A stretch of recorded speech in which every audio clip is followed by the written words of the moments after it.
Order. Thank you. Could we have the roll call, please, Weston? Yes, Mayor. Mayor Sticks. Here. Mayor Pro Tem Francina. Here. Councilmember Rule. Here. Councilmember Lang. Here. Councilmember Whitman. Here. Thank you, Weston, and welcome everyone to the Tuesday, October 3rd, 2023 special meeting of the Ojai City Council. Weston, would you say the pledge for us, please? Yes, Mayor. Would everyone please stand? Place your right hand over your heart. Ready? Begin.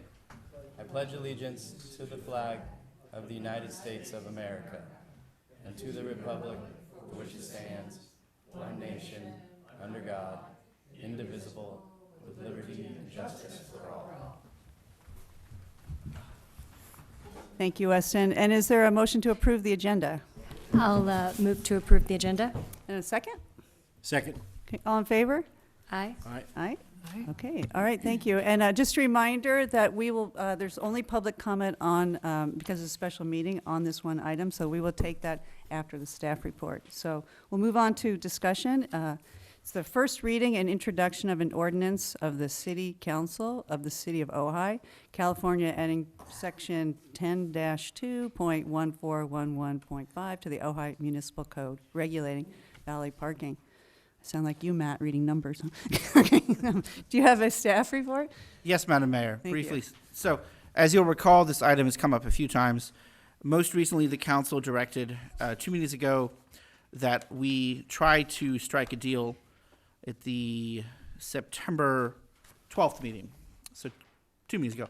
That we try to strike a deal with the interested parties on a proposed ordinance that would regulate valet parking. And we have come up with a proposed ordinance that has been agreed to by, tentatively by staff, subject to council decision, and by the plaintiffs in the valet parking lawsuit, who have stated that they would dismiss the lawsuit if the council were to introduce and adopt the ordinance as proposed, and also by the Ojai Valley Inn. It was indicated that they're okay with the proposed ordinance as structured. We have one minor edit that I'll cover briefly, but in the nutshell, the ordinance is similar to the prior ordinances under discussion, but with an adjustment to regulate rather than always prohibiting valet parking, and with a critical creation of a new area called the on-site valet parking zone. There's maps around, and the text is in the staff report, that defines an area roughly the middle half of the city. In that area, valet parking would have to be only on-site, meaning, thank you, so meaning that area, valet parking has to begin and end on the same premises as which the car is dropped off. So not moving it to another site, not parking it on public right-of-way. It has to begin and end on the same premises, the same land. And also within that area, the valet parkers have to park the cars on the same premises. They cannot traverse public rights of way in moving the cars around as well. So it's fully on-site. Has to be in purely internal circulation of the valet parked vehicles on the same premises. And there's an exception for up to 6 special events at each property by city permit, or events that are non-commercial valet at residential uses. The ordinance for the area outside, so the 2 edges of the city, the west edge and the east edge, or eastern portions, there, the only rule is that no valet parked cars can be parked or temporarily stored in the public right-of-way or in any public parking lot. But valet parking could still happen on multiple sites. So you could have cars received at one site and parked at another and driven across a public road to get from where they're received to where they're stored. But nowhere in the city can anyone park valet parked cars on a public right-of-way or in a public parking lot, as proposed. We have one edit to the map to reflect the text, and I proposed adjustment to the text to make the boundary clearer. I'll cover that in just a moment. The other thing to note is that none of this relates to bicycle parking. This is all vehicle valet parking. So bicycle valet parking or bicycle parking is entirely separate. This is about cars and trucks and vans and motor vehicles. It also would apply solely prospectively, so any project approved before the ordinance took effect, such as a Roblar Hotel's proposed 18-space off-site valet parking operation, would be unaffected. This is future only, not backwards. The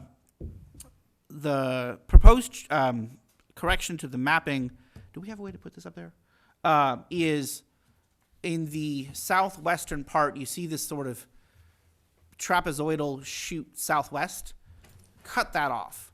The intention was to be from the southern edge of San Antonio Street south to a line intersecting with Saddle Lane and Creek Road. So it would be cutting out that, and we're going to see if we can get a revised map on the screen. And we passed out revised maps there and here, so I'll take the liberty and show it orally. You've got the southwestern boundary. Right now it extends through down to south of Villanova, and the idea was to cut it off here.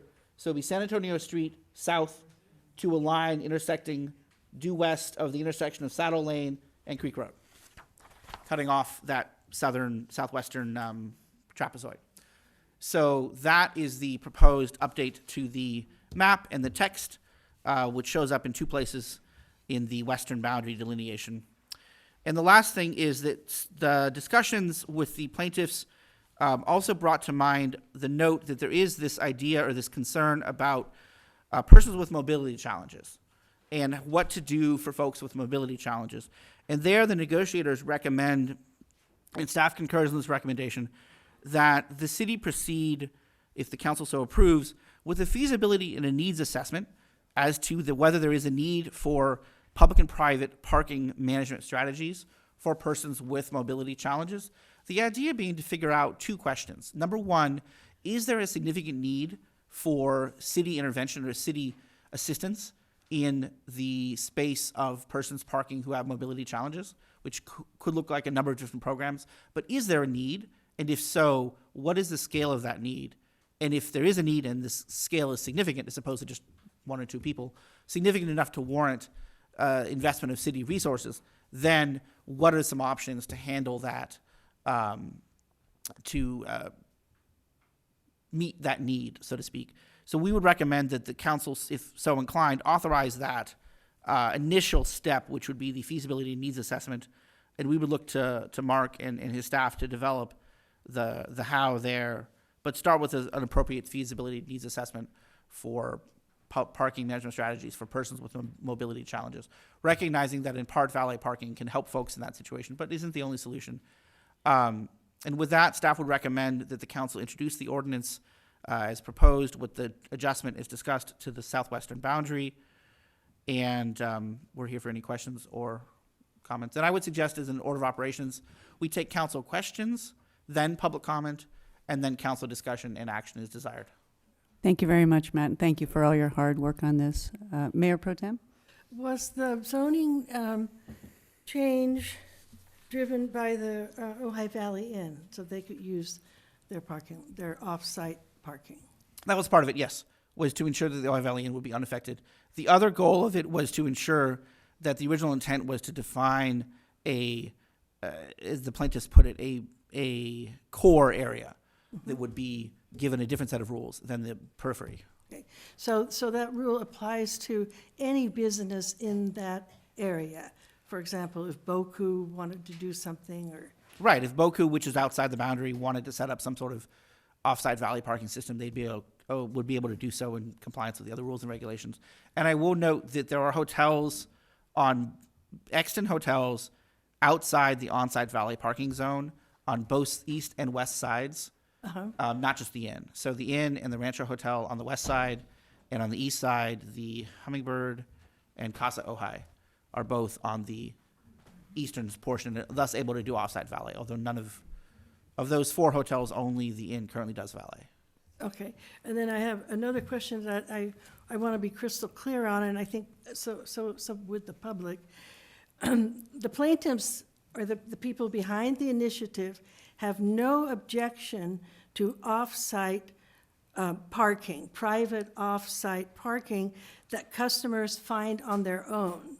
The objection is strictly having a valet driver who takes then moves the car to an off-site parking, which is not going to be allowed, and then that person, hopefully a young person in very good shape, is going to run back to the business.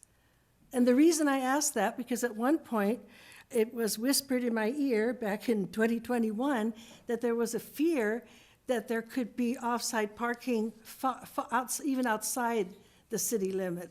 And and now that I understand it better, that's highly unlikely, right? Because every car, the valet driver, whatever you want to call him, has to go back to the business without a car. Right. Typically, they stay within walking distance. So my understanding is that the plaintiffs object to the idea of the off-site valet parking, where someone can leave their car at one site and then it gets parked elsewhere. Yes. Because it allows that business to not be bound by the number of parking spaces they would otherwise need on site. Yes, I understand, yeah. That's my understanding of where they are. And I believe they're present tonight, or at least a rep there, so Yeah, they yes, can also speak for I'm themselves. glad they're here. But there's no objection to the other alternative, which is a private That I'm parking not lot. entirely sure about. We didn't discuss that, so I wouldn't want to put words in their mouth as to whether they do or do not object to something we didn't discuss. Well, my recollection when we had the meeting was that, Well, that there wasn't okay, an objection. That might be a great question to pose. Yes, I'll ask the plaintiff. Thank you. Yeah. Okay. Any other questions from council? Okay, all right, we will move on to public comment. Let's start with Jody Kaler, then Leslie Hess, then Skip DeMuth. Oh, and as public comment is coming up, I'll also note my colleague Lily Wyckoff, the litigator on the lawsuit piece of this, is on the Zoom and available if there's questions on that end. But obviously, if we settle, then the litigators can not have to get out of there, get on the table. But I want to note she's present. Thank you.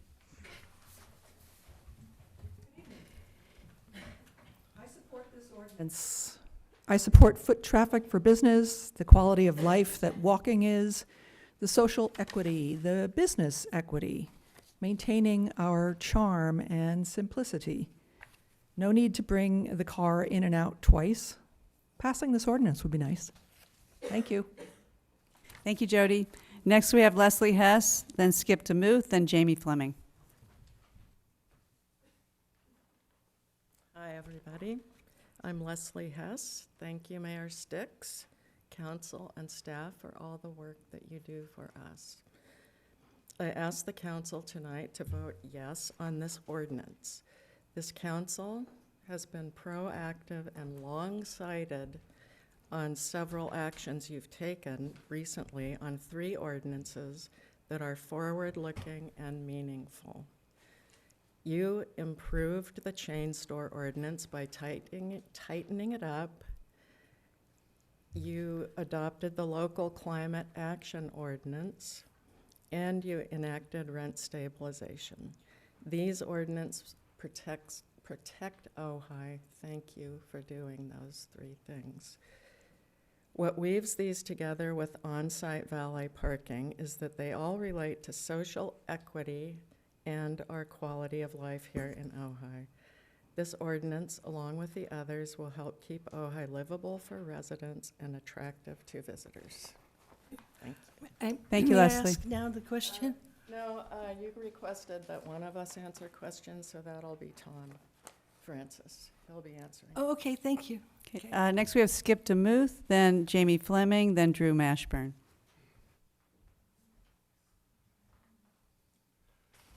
Greetings, Mayor Sticks and council members. I've read the background information and proposed ordinance regarding valet parking regarding, oh my God, I knew this was going to happen. Regarding valet parking to off-site locations, and have concluded this is an eminently reasonable piece of the effort to slow down over-commercialization and gentrification of our small city. From what I read, no harm is done to the inn or to El Roblar. Thanks are due to Rachel Lang and Leslie Hess, Sousa Francina and Mayor Sticks, and others, including our capable city attorney, Matt, for working hard to create this complicated proposed ordinance. A side benefit of passing this ordinance is that the lawsuit challenging the clerk's rejection of the petition will go away. Thank you for your time. Thank you, Skip. Next, we have Jamie Fleming, then Drew Mashburn, then John Boetti. Jamie Fleming, Ojai Valley Chamber of Commerce. First, I just want to know that it was nice to see positive changes come back from the previous ordinance, so I know there's been a lot of work.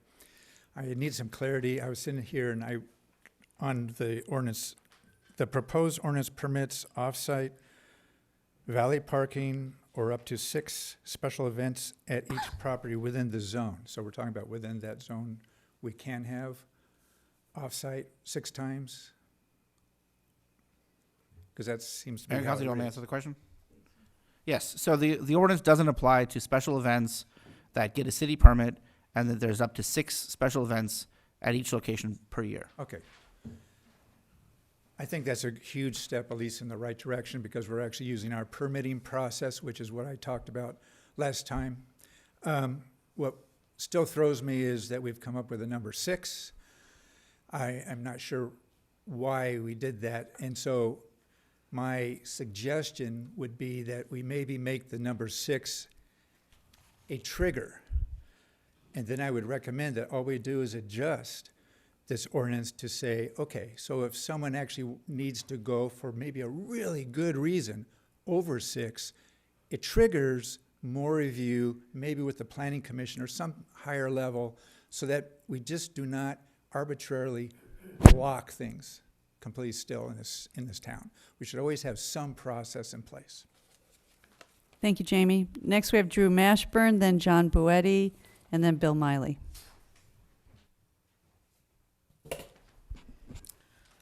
Good evening. I'm Drew Mashburn, 72-year Ojai Valley native. In the early, in the nearly 30, it's happened to me too. In the nearly 3/4 of a century I've lived in the Ojai Valley, the 3 legs of the stool primarily supporting its local economy have been agriculture, education, and tourism. More should be done to reinvigorate and save our agriculture. Other than our public school system, all the other educational institutions seem to be doing fine. However, I'm concerned about our tourism in the city of Ojai and the entire Ojai Valley. Not that we don't have enough tourism, but that we have way overdone it and continues to be the same. I get that tourism is needed to help sustain the city and valley. Tourism has been important to this area's economic support since Ojai was called Nordoff. For example, back in those days, folks came from all around the world to partake in the famous hot springs. Those tourists spending their bucks in Nordoff supported the businesses back then, and that's still desirable. Yet in all the years I've been here, I've never heard any business clamoring for valet parking in order to survive. Only recently have a couple requested as a convenience for their guests. Convenience, not survival. I do miss many of the small town mom and pop businesses that have all but disappeared. I certainly miss the Ojai and Ojai Valley of the 1950s, 60s, and 70s before the significant increase of urbanization. Hand in hand with that increase was an increase in tourism and an overabundance of businesses that cater primarily to tourists. A lot of those businesses are small and need tourist dollars to survive, and the city needs the businesses for the tax dollars they generate. However, off-site valet parking should not be allowed. Such parking would undoubtedly compete with parking areas that are now self-parking areas for locals as well as tourists. Self-parkers will find a parking spot, then walk by many businesses where they may wind up shopping. In contrast, those folks drop off at specific businesses by valets will most often only shop at the businesses in which they were delivered. There are other reasons why I'm opposed to off-site parking, but my time is limited. Here's a biggie for me. People want to live in the Ojai Valley, and tourists flock here because of what it is at present. Valet parking is not needed to encourage more residents and tourists. Change can be a good thing. Without it, it's stagnation, but not all change is a good thing, and things right now are pretty darn nice. Valet parking connotes big city. Off-site valet parking would be a detriment to it. Let's keep our small town charm and keep our focus on what's good for locals and local businesses. And yes, I support this proposed ordinance. Read the staff report, very good. Thank you, Matt. Thank you, Drew. Next, we have John Boetti, then Bill Miley, and then Anita Cram. Good evening, Council. I support this ordinance for the reasons stated in Section 2, Findings and Purposes, specifically the desire of Ojai citizens to maintain the city's small-town character by adopting, quote, reasonable regulations on the use of valet parking by Ojai businesses, unquote. And it allows valet parking for mobility-challenged people, which addresses a problem that several citizens expressed a concern about in previous meetings. It accomplishes this in a practical, efficient, and safe manner. I want to commend City Attorney Summers, Councilwoman Lang, Mayor Pro Tem Francina, the initiative proponents, and the Ojai Valley Inn for the excellent work they have done on this matter. It demonstrates what willing partners can achieve through respectful, civil engagement. I urge the council to approve this plan tonight. Thank you. Thank you, John. Next, we have Bill Miley, then Anita Cram, and then Robin Gerber. Hello. The question, valet parking, yes or no? Ban or regulate? Retain freedom to move about? Or place an arbitrary limit on it? My email to your council says we have a choice. Will we lose freedom of movement with a limit by, quote, the 600 initiative signers who want to save the soul of Ojai, their Ojai? Or will we get a soul of Ojai of the 4,500 plus registered voters who have supported past city councils which regulate through their decisions and not remove freedoms?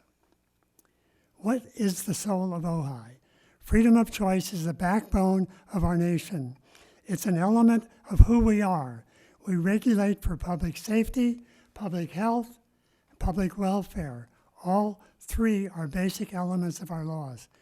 We work hard to prevent arbitrary limits, like recent ones in the news. We work to save our freedoms. The council is spending $200,000 to protect the choice freedoms of unhoused folks. We passed a resolution to protect elephants. Banning off-site parking is arbitrary. It's wanted by the 600. Remember, we have 4,500 plus registered voters in this city. Simply Ojai, which says they represent the 600, says, if we don't get it, we're going to sue you. That's part of their soul of Ojai, not very friendly. Please protect our freedom of movement. Design an ordinance which regulates for freedom choices, not loss of a movement choice. The one we're trying to protect is the freedom beyond business sites. Freedom retention through responsible ordinance design and planning commission regulation is the way to go.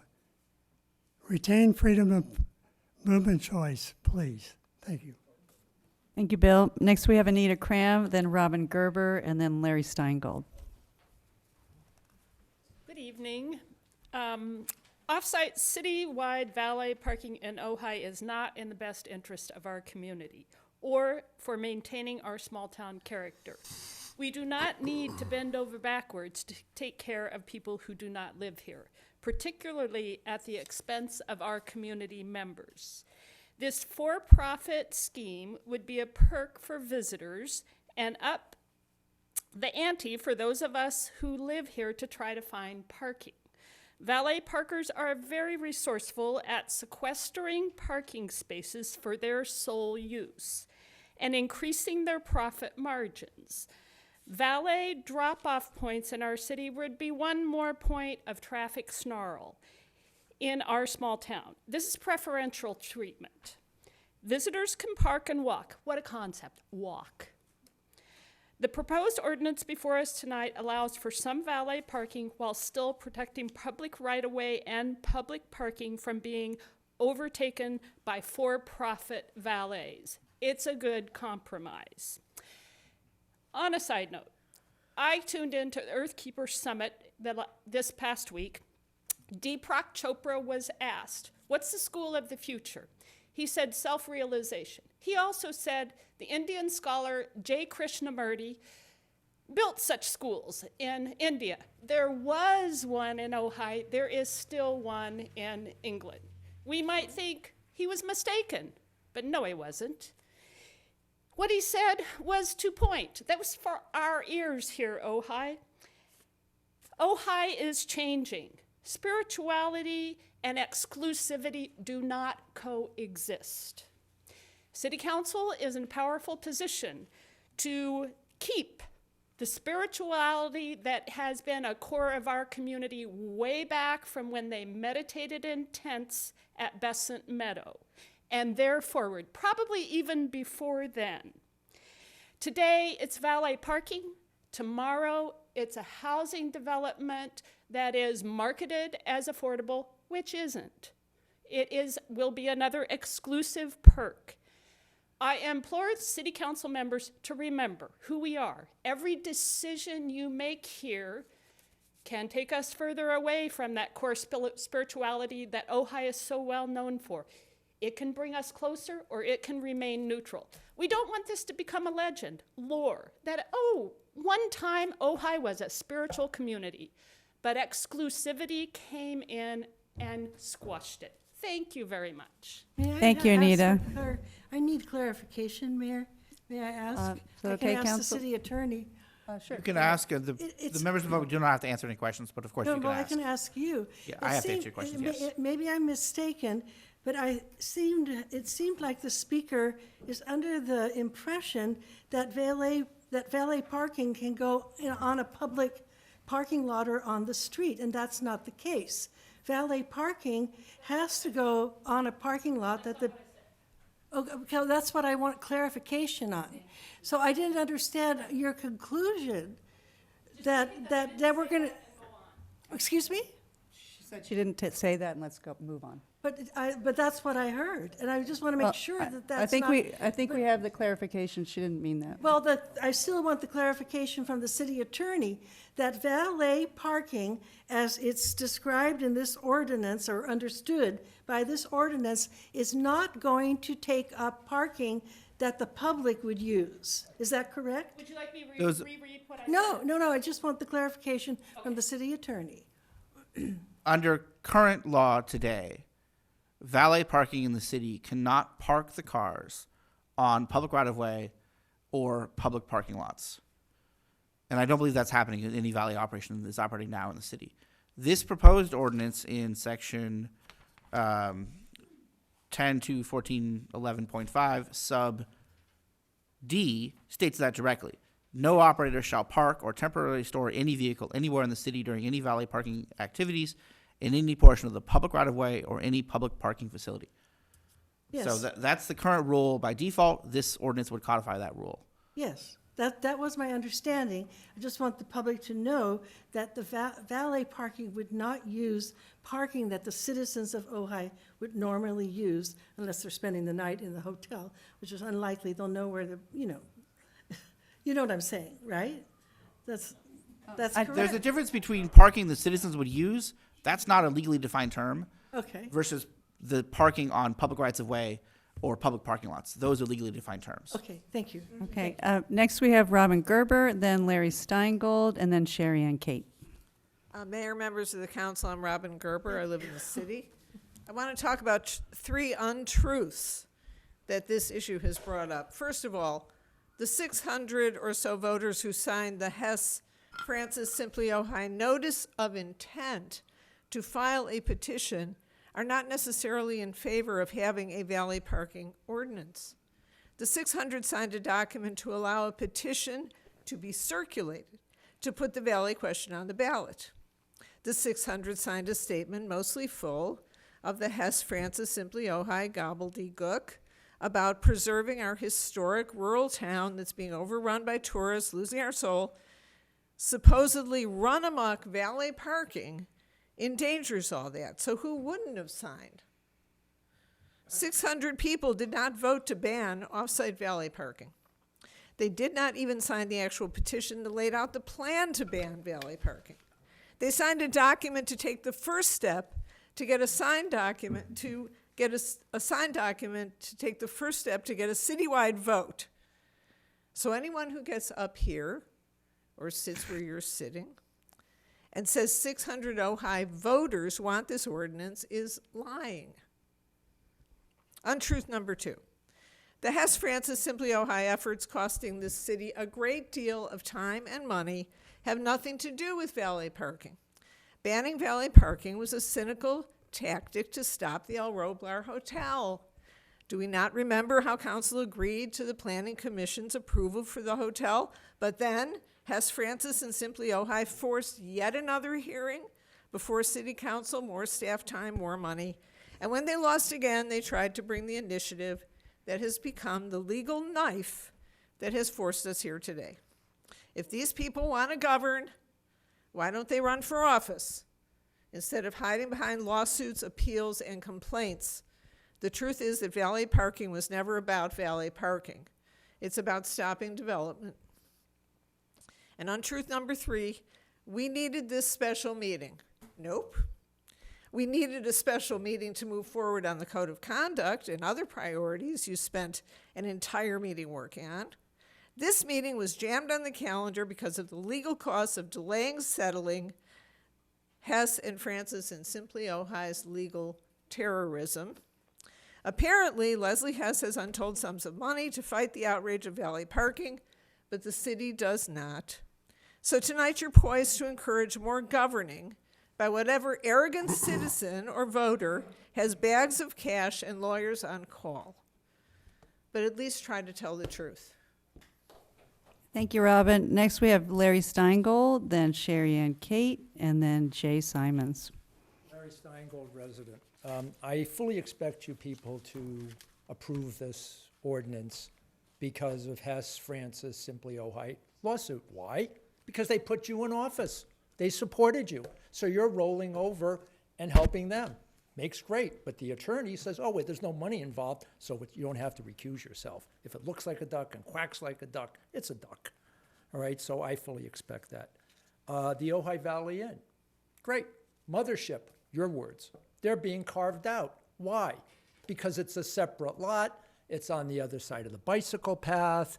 They would have to go through the process and get a variance. But your own number H says future regulation of valet parking, yada, yada, yada, and requires all parking and temporary storage of vehicles parked by an operator as part of valet parking to be located on the same premises as the business. Let them merge the lot. Let them merge their lots. Let them get a variance from the county and go about it the right way. Don't carve them out. He who has the gold rules, right? They've got the gold. They're the mothership. Roll over for them. But let them do about it.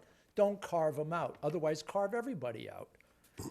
But the idea that you want to have no valet parking, I don't care, okay? But the fact is, how many businesses, how many buildings, how many usages have to get changed or closed because they can't get the parking because you won't give them a variance and they don't have the right parking to go about their business? Suzanne's, for example, and I have no idea, but if they have 22-car parking, and they're required because of the new ordinance to have 30-car parking, and they need 8 cars somewhere else.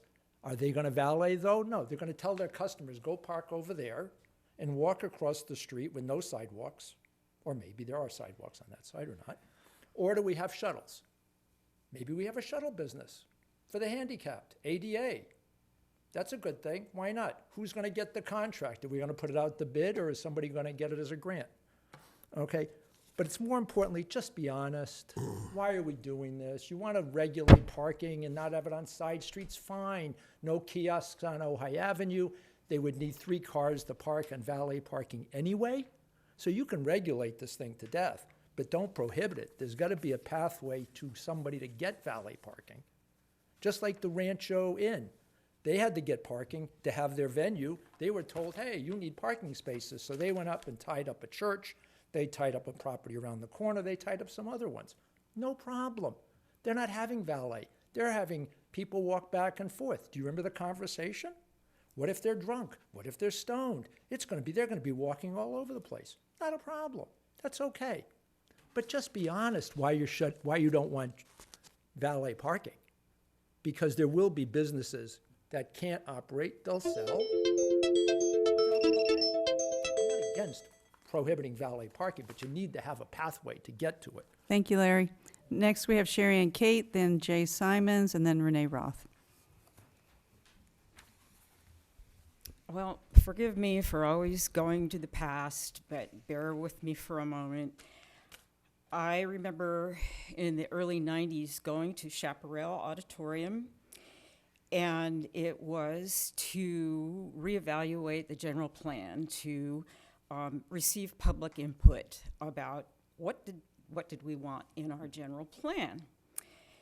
I'm sure a number of us in the audience were there. The place was packed.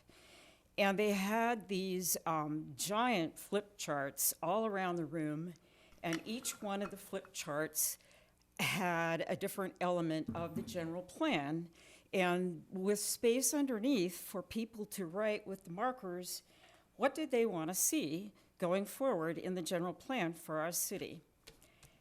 The upshot, the overarching preference of everyone, almost everyone there, was they wanted to preserve the small town character of Ojai.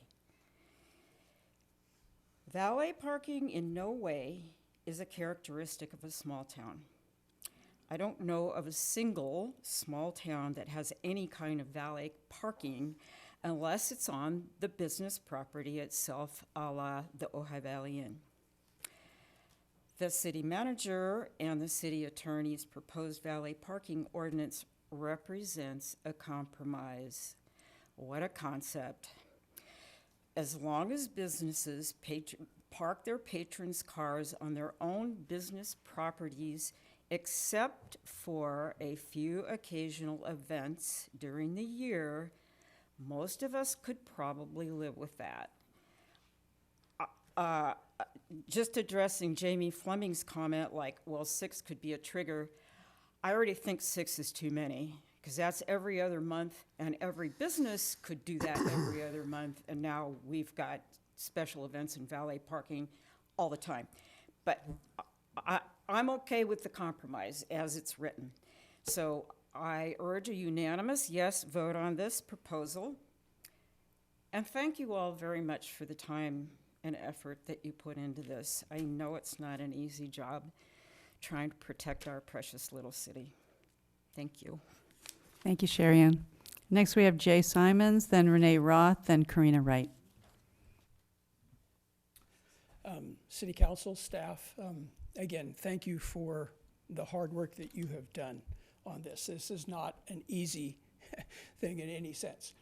But I am here to speak in support of the proposed ordinance. I urge you all to pass this. And it really does go back to it, because I think if we had something like this in place, a couple of years ago, we would have avoided the whole El Roblar thing. And I agree in a sense that in some senses there's a sense of trying to control the development, or the development that a lot of us in Ojai feel like is changing the very nature of our community. And that is increased traffic, increased tourism. And these things are subtle, and they are delayed in the sense when you pass something, you don't see a lot of results until like 6, 12 months, a couple years down the road.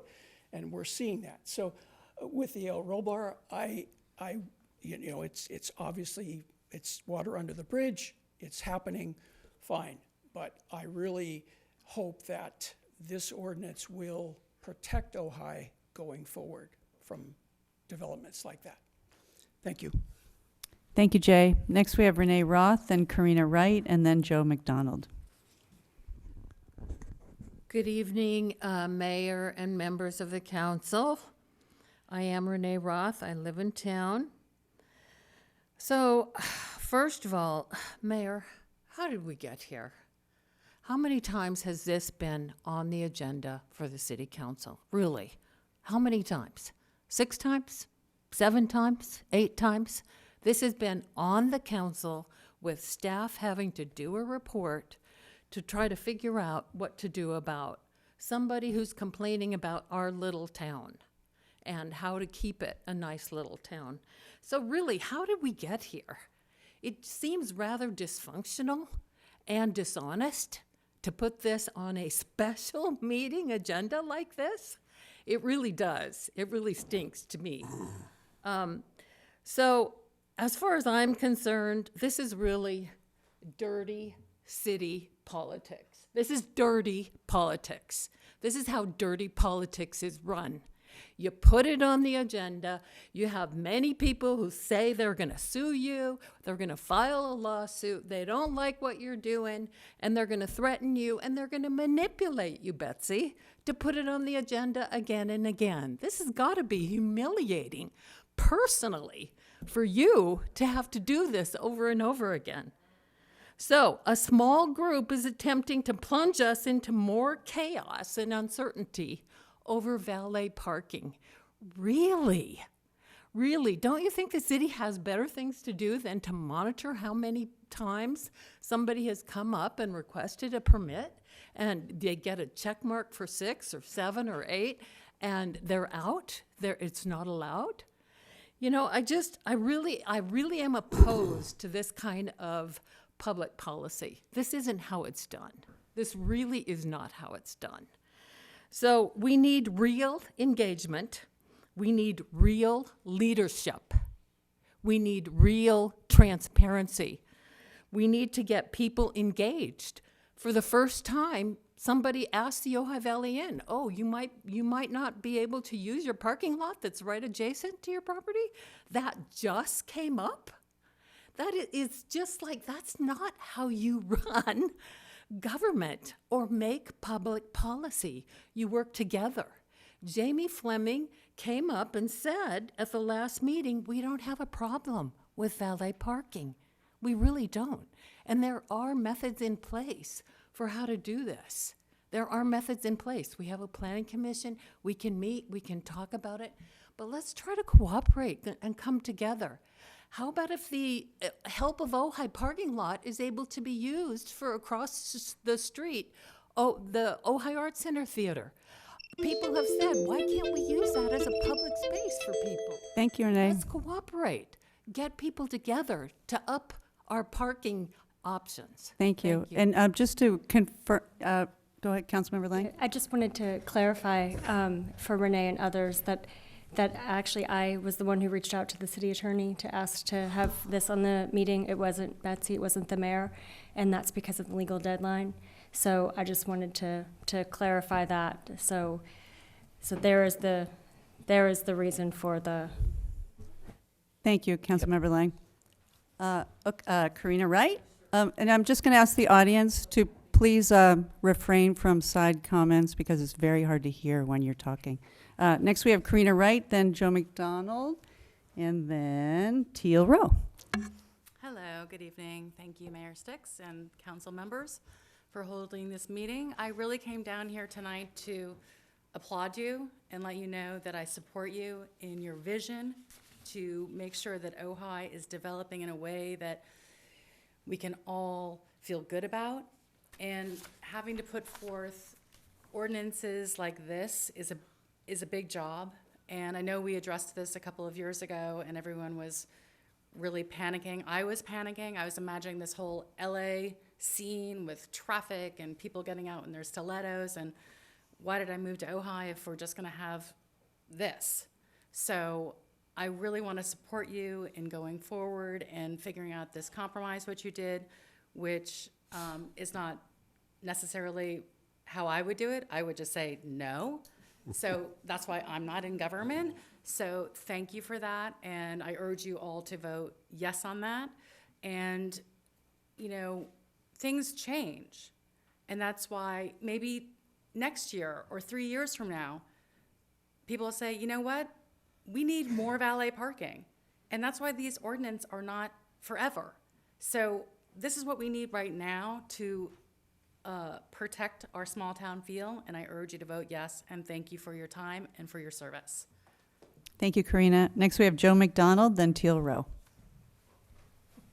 Hi there, City Council. I'm here to ask you to vote yes on this ordinance. I don't think valet parking is the right vibe for Ojai, and it would, increase traffic if we had it. And so thank you for bringing it up to this meeting, and please vote yes. Thank you. Thank you, Joe. Next, we have Teal Rowe. Good evening, Mayor and Council and staff, and thank you so much for the compromise. That it sounds really good, it reads really well. Thank you, Councilmember Lang, for bringing it to the special meeting tonight, and all of the time that it's taken, years. Appreciate it a lot. Please vote yes for this ordinance. Thank you. Thank you, Teal. All right, we will move on to Zoom. Any comments on Zoom, Weston? Yes, Mayor, we have two raised hands for this item. First, we'll have Jerry Schwenk and then Nora Harold. Jerry, you have the floor. Good evening. My name is Jerry Schwenke. I live in the city of Ojai, and I absolutely support this ordinance. I want to thank City Council and staff and everyone involved for their hard work and their good work in bringing this ordinance before us. And my initial problem with valet parking was not so much who was parking the cars, but where they were going to be parked. Because what I have a problem with is off-site commercial parking. Ojai residents who live adjacent to the Ojai Business District probably have a hard time getting to sleep some nights, wondering when they're going to wake up and somebody's going to be bulldozing the lot next to their house to put in a commercial parking lot to service their business with those nice big bright high pressure halide lamps that buzz all night and a security fence. I am absolutely against anything that brings commercial encroachment or commercial intrusion into Ojai's residential neighborhoods. And I think that this one is a real win for residents of Ojai. We're getting back to putting people above profits. It's about time, So thank you, everybody who has brought this forward for us. Please, I'm not urging you, I'm begging you, please pass this ordinance. Thank you. Thank you, Jerry. One more raised hand, Nora Harold. Nora, you have the floor.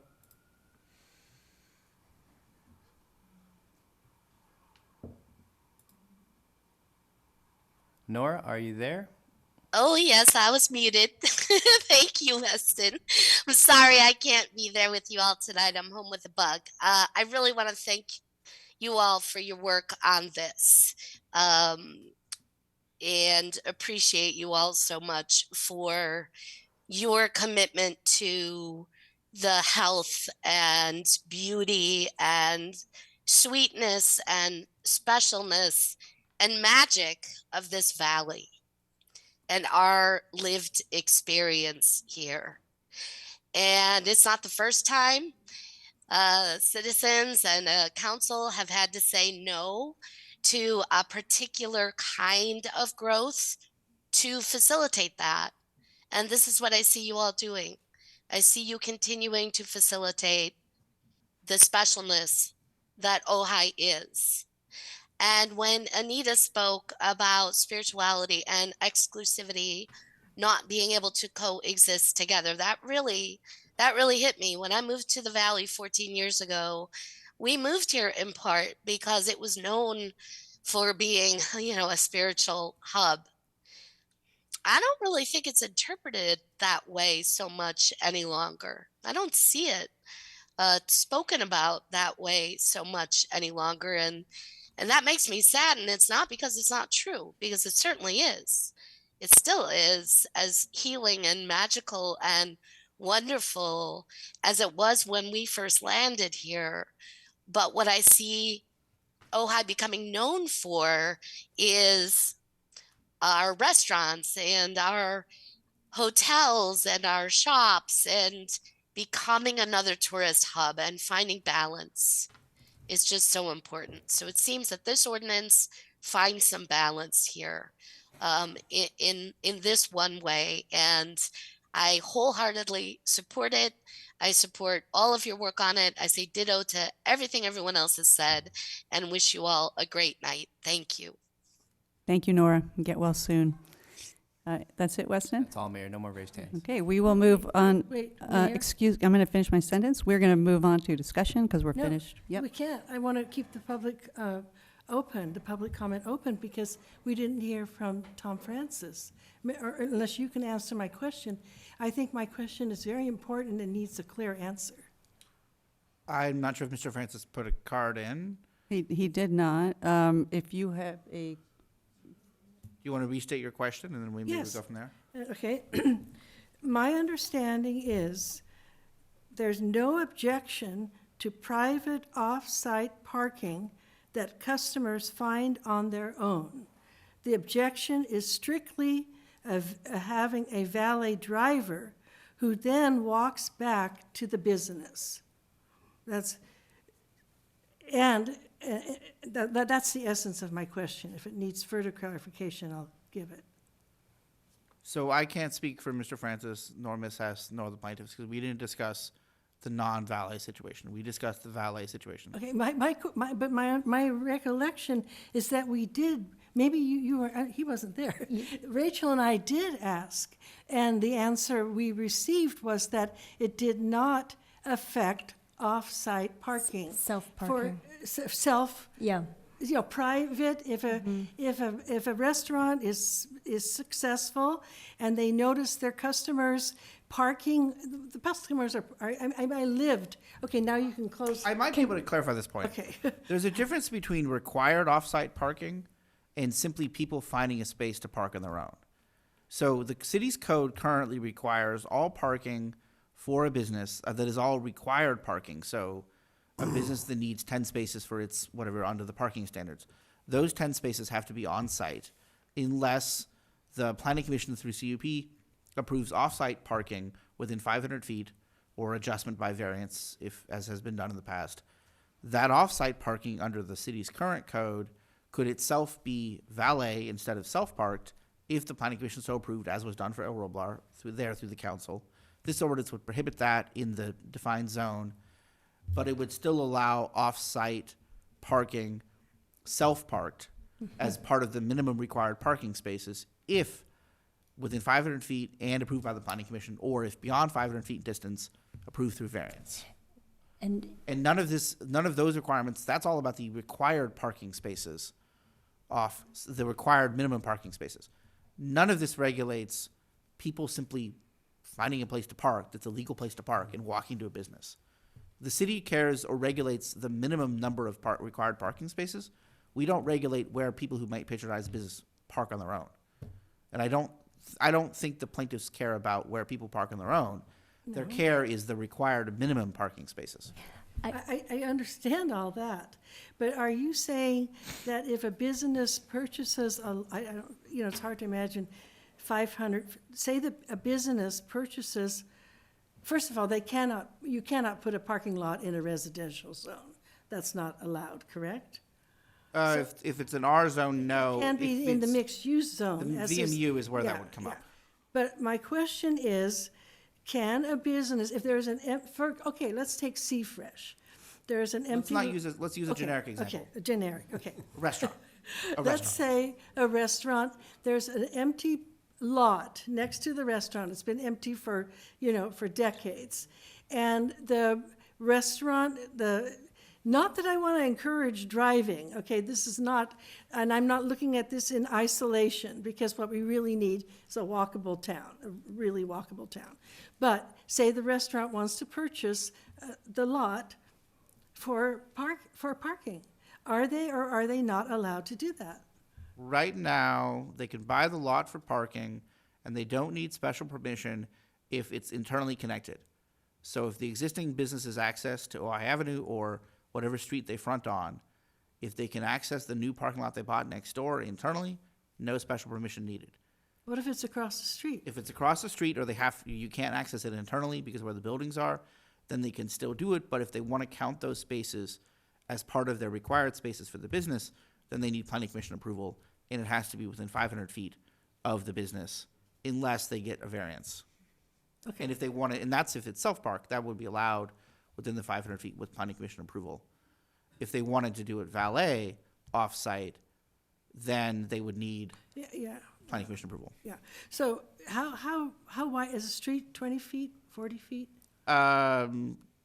Typically 40 to 60 feet. For Ojai Avenue is bigger. Standard residential street is 40 feet. So if it was a matter of 10 feet, the planning commission can make these decisions. The ordinance Right, does the PC could not approve a variance prohibit, for 10 feet. yeah, this ordinance does not prohibit the decisions that a planning commission usually makes. So in the scenario we've just discussed, if that off-site lot is used for self-parking, where people drive Yes. and park themselves, Yes. this ordinance doesn't affect that at all. That can Yes. still happen. And the only requirement would be that that's still within 500 feet in planning commission approval. If outside 500 feet, they need a variance. Variance, So okay. if Okay. they wanted to have, so this ordinance doesn't affect it if that's self-parked. This ordinance would affect it and it would prohibit it Yeah. if it's valet Okay. and they're within the zone. Okay. Thank All right, you. Great, That's- thank you. That's what I needed to know. We'll move on to discussion now. Councilmember Lang, did you want to start? Sure, Okay. I can start. And Susan, I just want to speak to the question that you asked, and I remember specifically when we were in our negotiations and when we were talking the first time we did our rounds, is that was actually encouraged, that self-parking was actually encouraged because then it would drive foot traffic to the businesses. So that was a part of the reason why this only counted for valet. So I wanted to just mention that. I think, so I am in support of this ordinance for a number of reasons. One, this settles a lawsuit, and that is going to save us time, it's going to save us energy, it's going to save us money. I think, we voted 4-1 last time in the last meeting to ask our staff to move forward with negotiating a settlement that was closer to something that was a regulation and not a complete ban, and I think this accomplishes that. The fact that we have a designated area, even though, I think that this designated area prevents us from having issues where residents, as we've heard some tonight, and also some that I've spoken with just in the last week or so, from being concerned that one of their property near them is going to be purchased for a parking lot and valet. And I think that this also accounts for not just the inn, not just the El Rancho, but it also counts for the other, anything that we would build out over on the east side of town. I think that there's a lot of provisions. I think this is a compromise that that really takes into consideration some of the original things that we discussed during our settlement negotiations, and it also takes into consideration concerns that we had last time with the inn, with some of the potential businesses. I also like the idea of directing staff to do a feasibility study to assess the needs for mobility challenged residents or visitors. That was one concern that I had when we were discussing this last time was, how do we accommodate some of those individuals? And so I think that's something that I would like to move forward with. I want to compliment Matt. You took the direction that Councilmember Whitman brought last time, and I can tell a lot of work went into this. And so I just want to thank you for making this a little bit more flexible for us, and for, this is a great, I think this is a workable ordinance, and and I do agree with what Jamie said, that if there are concerns that businesses raise in the future, that this, if we pass this ordinance, avoid the lawsuit, I do not want to take this to the voters, because we will not have any flexibility should they vote to do away with a complete ban. So I think this is a good start. I think this is a really good foundation to move forward with. Yep, Councilmember Rule? Yes. So first of all, I want to say that I understand people are scared that they're going to lose what they value, and they're going to lose what they have. I understand that. So, and those people have been here to say that they are scared of losing what they consider to be fundamentally Ojai. That having been said, I do have some issues with this ordinance. Most of my issues are process-based.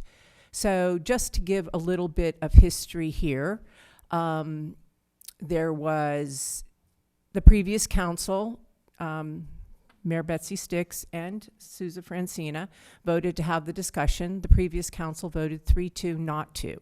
So then there was, I guess signatures were gathered. That was in April, I think, and that the actual processing of that did not happen until October. Why there were 5 months delay, I don't know. Why that wasn't done appropriately, I don't know. I don't know how the signatures were gathered. One thing I do know is they were never, we don't have 600 Ojai voters who signed that because it was never verified. So I do agree with Robin Gerber that the information coming out that there were 600 voters who signed on to do this, that is simply not true. Which brings me to the real process here. We are in double speak. And I'm going to take an example from this ordinance. Section 2, findings and purpose. Findings. Number 1, residents of Ojai value their unique, low-key lifestyle markedly different from most towns and cities in Southern California, including a beautiful natural and built environment. That may or may not be true, but that is an opinion. That is not a finding. Let me give you a definition of what a finding is. A piece of information that is discovered during an official examination of a problem, a situation, or an object.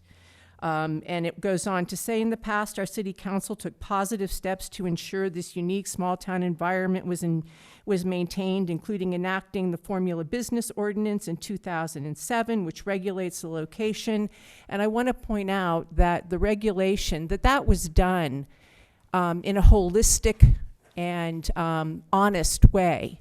This has been done completely dishonestly. There has been no members of the public, other than those who have shown up to speak, who have been involved in this at all. And I think that the fact that no one really called to say, no, I don't support a valet parking ordinance, is because it's a non-issue, And third, this is the big one. In the spirit of off-site valet parking impacts Ojai residents and their neighbors by increasing the number of vehicle trips to and from a business. We have no idea if that's true or not. There's been no study done. We have no idea what the traffic pattern would or would not be. And presents the possibility of using scarce public parking spaces on public rights-of-way or in public parking facilities by valet parking operations or businesses. The ordinance clearly states that that is not legal. So what we're putting in a finding here is that it's potentially possible that the valet parking folks are going to break the law. This is not a finding, and I had the same problem before. These are opinion pieces that absolutely do not belong in an ordinance, and I am unable to support anything that has nothing but opinion to it. I made that point last time. This is not an ordinance. This is a public statement. And the problem with this whole procedure has been, yes, Leslie Hess and Tom Francis and anyone who wants has the absolute right to go out and get signatures, has the absolute right to turn them in to the city clerk, and likewise has the absolute right to sue the city and the city clerk if they disagree with the city clerk or the city's opinion on this. What is not okay is that this particular body folds under that. I mean, so which brings me to another point, and a suggestion perhaps. There are a lot of retired lawyers in Ojai. I'm suggesting that we ask if any of them would be willing to work pro bono to have summary decisions. In other words, this could have gone to a court with a summary, asking for a summary judgment, and we would have gotten that back immediately. We would not have been working for the next 18 months, and God knows how many legal hours we have spent towards this. So, you know, the whole process has been completely askew. Generally, if there's a problem, it comes before the body, and the public contributes and has a sense of working through this with us. In the end, I do believe that our city attorney did a very good job in trying to negotiate this. But in the end, it really wasn't his job to do that. This was the public's job to weigh in on what they wanted on a valet parking. And as far as the soul goes, right now, my soul, as they say, in a Natural Woman by Carole King, and, you know, a lovely rendition by Aretha Franklin. My soul is in the lost and found right now. I do not know where the soul of Ojai or where the soul of this council actually lives. We're sowing the seeds of our own destruction in this kind of process where the people have no part of it, where it's all lawsuits. We're eating ourselves apart. And it's very clear to me that that is what is occurring with this particular ordinance and with other ordinances as well. The people had no part of this. These findings are an opinion that has no part of being here. And, you know, I don't know, at some point, you know, people do threaten us with lawsuits all of the time. So once again, I suggest we get a whole list of pro bono lawyers, retired lawyers in Ojai who will do the work for us and actually, you know, save us some money, of course, then to go through, you know, our counsel themselves. Because once we start looking at how much all of this has cost us, it's just going to be, it's going to be sad. And so this whole process to me was twisted and contorted, and it was a twisted and contorted, non-democratic process that I'm ashamed to be a part of. And so, excuse me, Mayor, Okay, I'm going to ask you to could the do your audience job. please say, be quiet, thank you, and refrain from any comments. Right. Are you finished? I think I'm finished. I mean, I'm not going to vote for anything that has findings and a bunch of opinions. I simply will not do that. That does not represent the majority of Ojai. We have no idea what the people of Ojai actually believe, and these are opinions, not findings. It's sad. Councilmember Whitman, or? You want to talk? Yeah, You're on the yeah. committee. I'll Yeah, go yeah. after you. So, I would like to go through the ordinance. I have some individual points. And to be honest, I'm undecided, completely undecided how I'm going to vote at this point, because I agree very much with Rachel's observations and comments that we want to avoid a lawsuit at all costs, because then, if, you know, for the reasons already stated. I also completely agree with Councilmember Leslie Rule that the process was all wrong. And I want to, what I would like to do, my chances of voting for this would be greater if we eliminated the first 3 points. And the first point, I actually believe this is true, but I don't believe it belongs in the ordinance. It sounds like something I put in my platform when I was running for election. you know, and I've lived here for 67 years. I love our small town character with all my heart and soul, and in my own way, I've worked very, very hard through three terms on the council to preserve it. But I would like to strike that because that's a phrase that we could put in front of a lot of ordinances. It doesn't, to me, it doesn't belong here. And then the second part about the formula business ordinance, I was involved with the original group that brought that forward. We never based it on a statement. The signatures that were gathered were based on a statement, on something that somebody was told. The formula business was adopted through the right process, through the planning commission, through public hearings. The businesses attended. It was the right process. It had nothing to do, nobody was doing lawsuits back then. This was in the, I believe it was the early 2000s. Yeah, because I was off the council at that point. And then the last time that it came for, what's the right word? Not renewal, for Adjustment. Adjustment. It went through the correct process. We had a public hearing in Kent Hall. The businesses attended. I mean, the businesses should have been part of this process all along, and a few were, but now they're growing tired of it. So, to me, this makes sense. If you start with item 4, you could say off-site valet parking impacts Ojai residents and their neighborhoods by possibly increasing, I would even strike that because I'm not convinced that it increases the number of trips.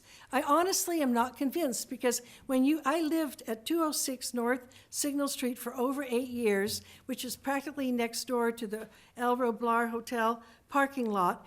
And every time there's an event, farmer's market, whatever event, the entire block is wall-to-wall cars. I accepted that living that close to town, I had the benefit of being able to walk in 5 minutes to almost any place in town.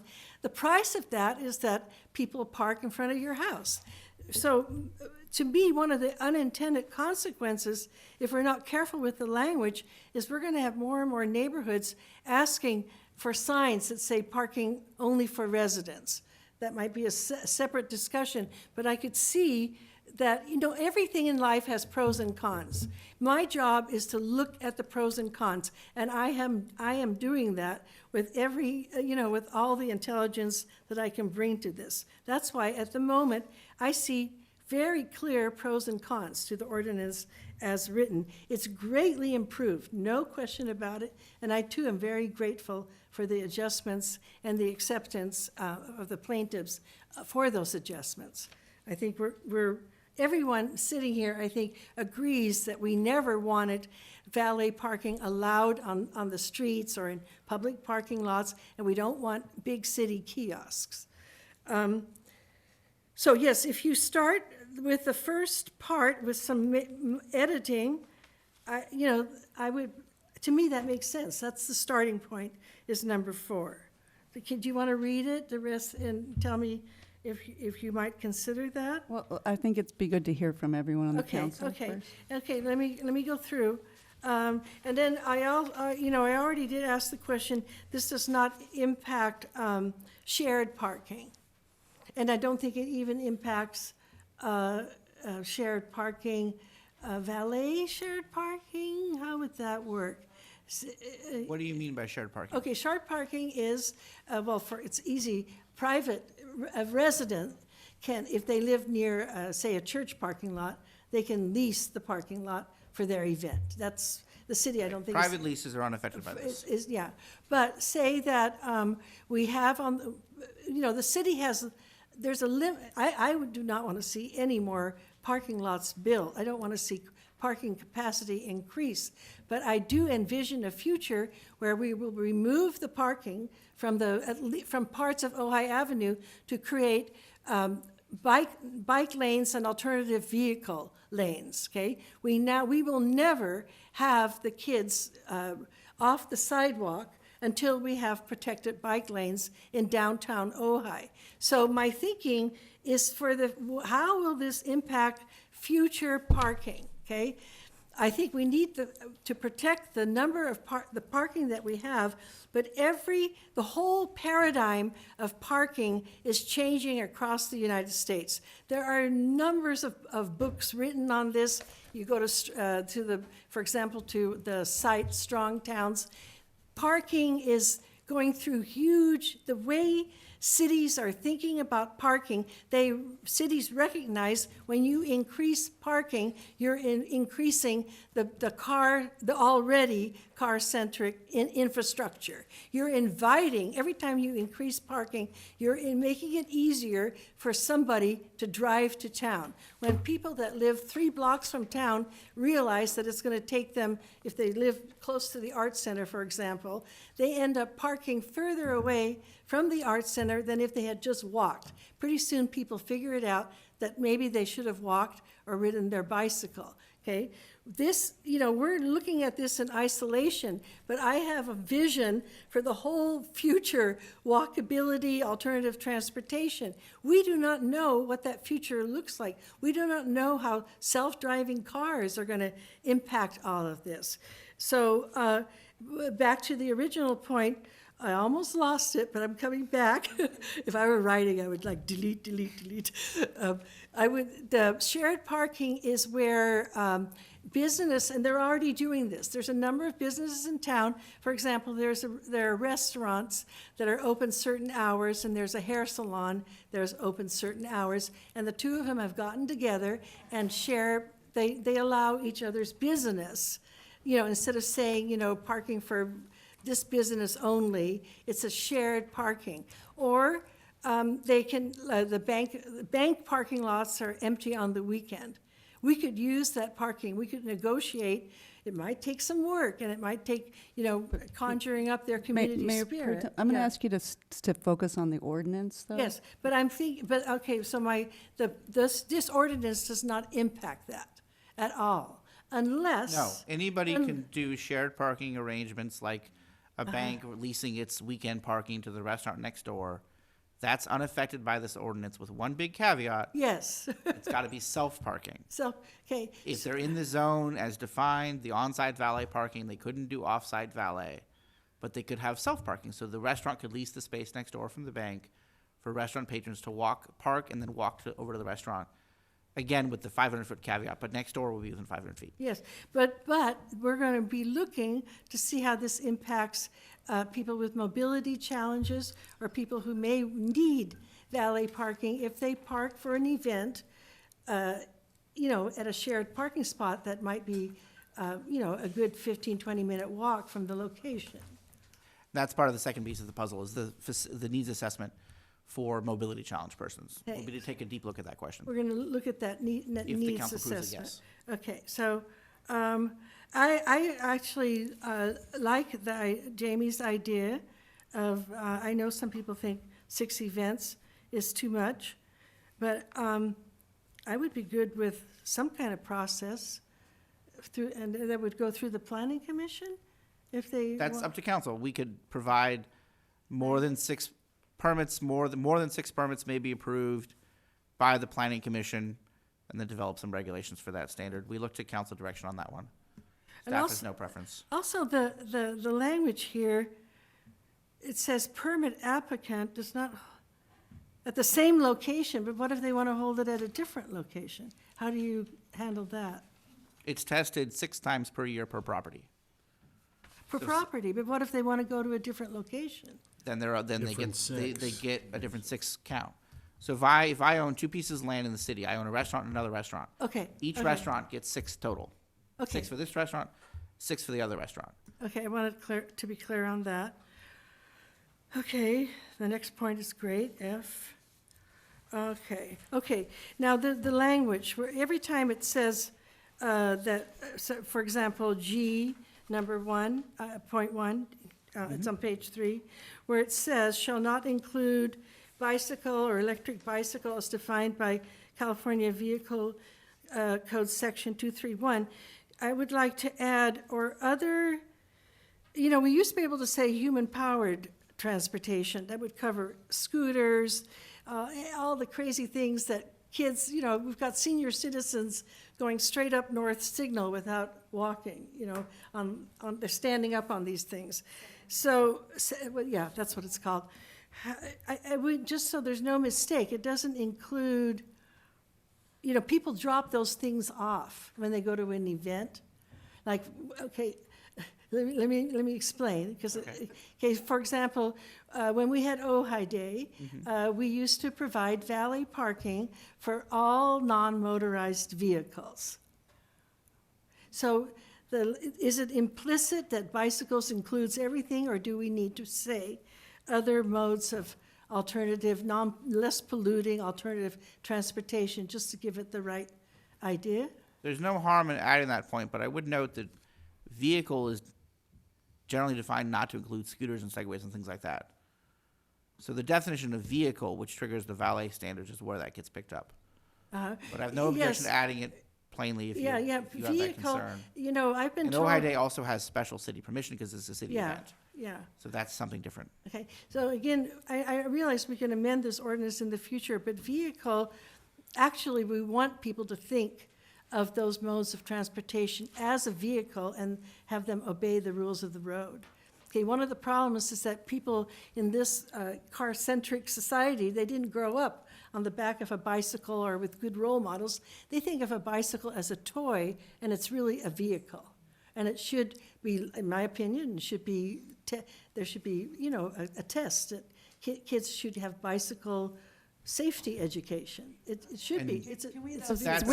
Those are great points for the school district on the education point. Okay, so we can, and the state on bicycle licensure. We can add language. Stick to the ordinance. Okay, so in the ordinance. We could add language that would read as follows.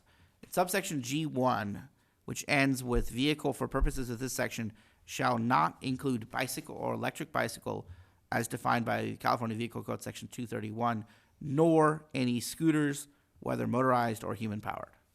I think that meets what you're looking for. Or other, or there's more than scooters, there's so many things. What else are you, I feel like I'm maybe missing something Yeah, here. you know, What else are scooters you is good. concerned I was trying to about? think of a term, the term used, alternative transportation vehicles. That's We only. want to stay away from vehicle because alternative transportation Okay, vehicle, alternative. I could argue a Tesla's an alternative. Or other alternative modes of transportation? Is that acceptable? That's a little too Okay. broad. And everywhere that appears, yeah, How about nor any scooters or other small mobility devices? Okay. You want to stay away from alternative modes of transport because Okay. an electric bus is an alternative mode of transport, and Okay. we want to regulate those. yeah, okay, that's a little bit tricky. Okay, let me just a see if quick- there's anything. Maybe I you already can asked research. about- Can we run through the chair? Yep, okay. Okay. Finish? Yes. I'm finished with that. Future regulation, okay. Page 1A, page 4 of 6, attachment A, where it's H, where it says future regulation of valet parking. The city, do you see it? The city council may adopt additional regulations of parking so long as any such regulations maintain these prohibitions on the use of public right-of-way and public parking facilities and requires all parking and temporary storage of vehicles parked by an operator as part of valet parking activities to be located on the same premises as the business that provides the valet parking. I just find that a little bit potentially problematic.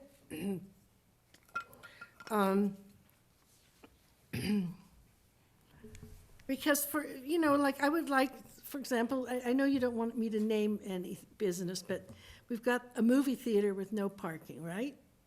Yeah. They need guarded valet parking. So people go up to the door, somebody takes their bicycle to a secure. So bicycle isn't affected by this.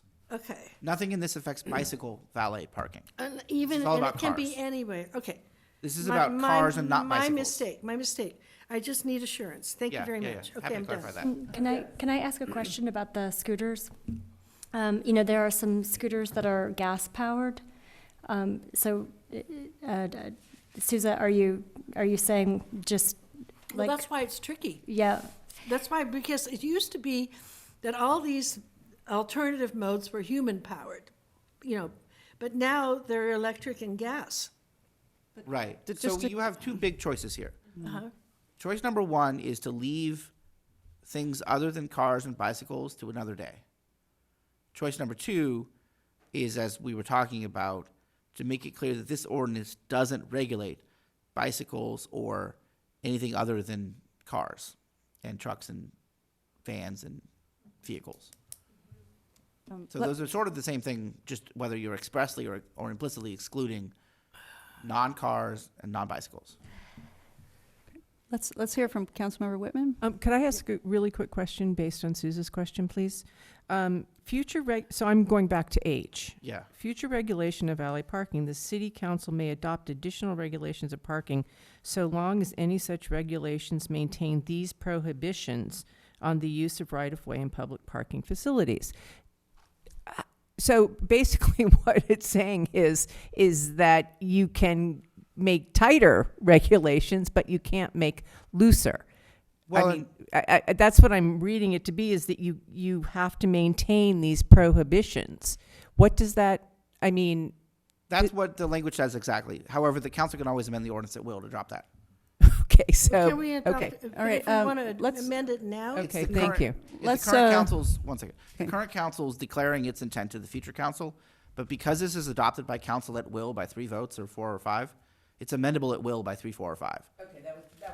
That was actually my question. Thank you. Is it amendable in Let's- that way? Let's Thank you. give Councilmember Whitman a Yeah, but I still don't understand. I'm sorry. It explicitly says that a future council can't change this. No, of course they can, because it's adopted as an ordinance. So, An ordinance why adopted would by it- council so majority why would can it be amended even at will. say that if it's not true? It's the current council expressing a preference to the future council. But the current council can't tie future council's hands. But it also could be deleted. This language doesn't, it's the current council's direction to the future council, but it's not enforceable because anything adopted at will is amendable at will. I would strike that. I would too. Okay, So that's a Councilmember, choice as well. Councilmember Whitman. All right. So, let's see. I think it's important for people to understand that we have parking requirements that attach to businesses. So each business is expected to provide a certain number of parking spaces. And there's a really good illustration of that concept in town.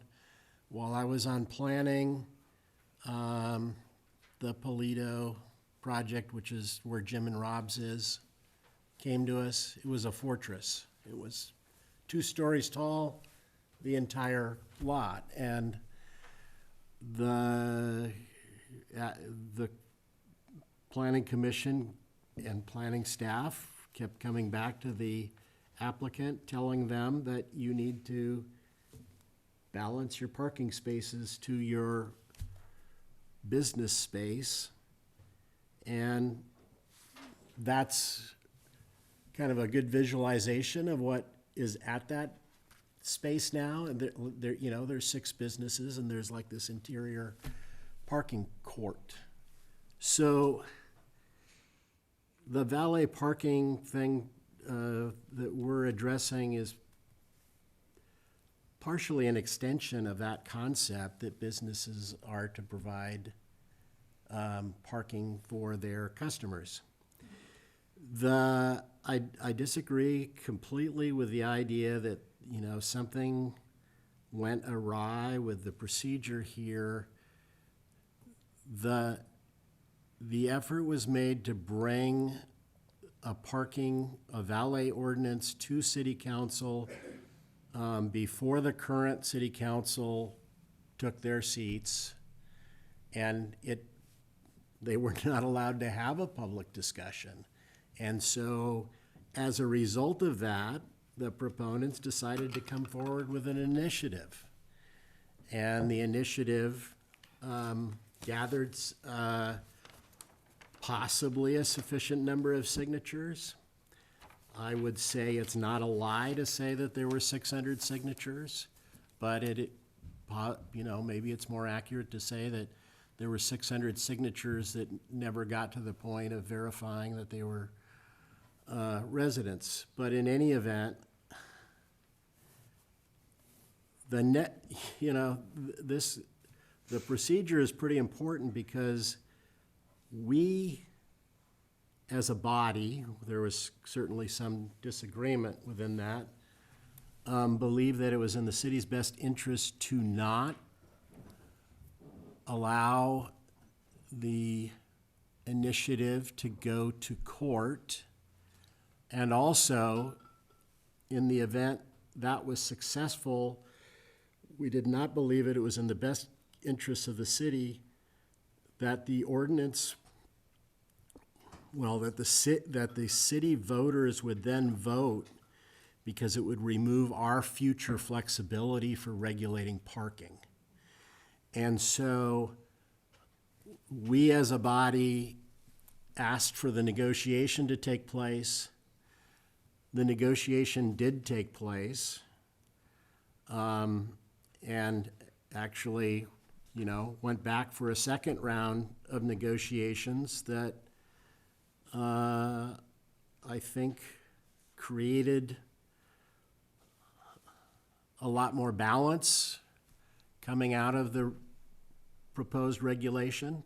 I like the idea now that we're allowed flexibility to adjust this in the future. I think, there's been some criticism of paragraph 1 of the findings. And I've been reading the general plan. I'm pretty sure that it doesn't use these words, but the general plan, I think, Matt, you can correct me if I'm wrong, because I don't have it in front of me, but I'm pretty sure the general plan says that that we value our small town character. And I believe it does have language along those lines. Not this So- exact language, but similar. So I don't find anything wrong with having that type of statement. I'd be open to the city attorney looking at our general plan and trying to conform paragraph 1 as much as possible to what the general plan says about small town character.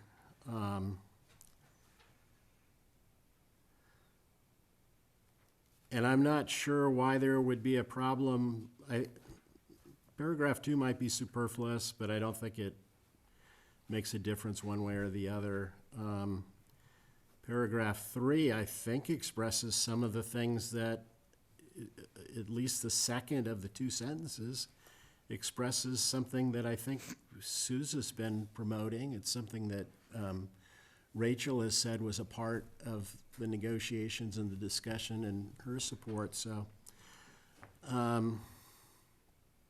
I guess what I would say is that I'm open to paragraph 1 being amended in a way that conforms the language to what's in our general plan, subject to the approval of the plaintiff.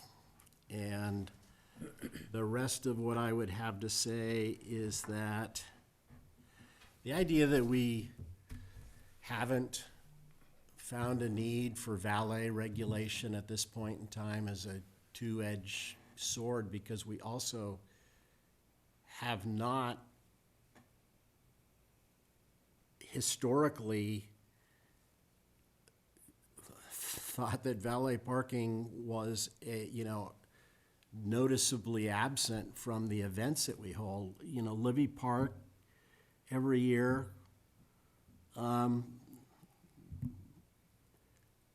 holds that music festival. I don't know if we have a bigger event than that, but we managed to get people here. They find parking. They get to their events, and valet parking is completely unnecessary, and it causes people to walk past all of our businesses, to get there. And so I'm very much in favor of the ordinance as drafted, recognizing that if our experience with it and our experience with how Ojai evolves tells us that we need to do something different about valet, we'll still have the flexibility to look at that. But I'm satisfied with what we have here. Thank you. I would like to just thank our city attorney for working on this. I think you did an excellent job, and we really appreciate working on this. And I would say this is an example of good governance in that you brought the parties together. We have the Councilmember Lang, we have the inn, we have our city staff, our city attorney, the initiative proponents, and all came together, and Mayor Pro Tem, and that there was a compromise and collaboration. And I think that's an example of working together in community to come up with something that will work for most of us.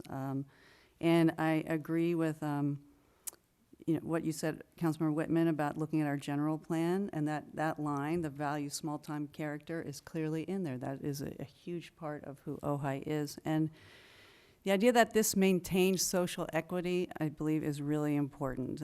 You don't need money to park, and it's free and open to all. And I think that really is who Ojai is, that we are ideally a diverse community from different economic backgrounds, and that's what we promote. I think that the idea that this promotes foot traffic is huge, that people park their cars, they walk by local businesses, and I'm sure the local businesses really support that and want that. And then the 550 people, yes,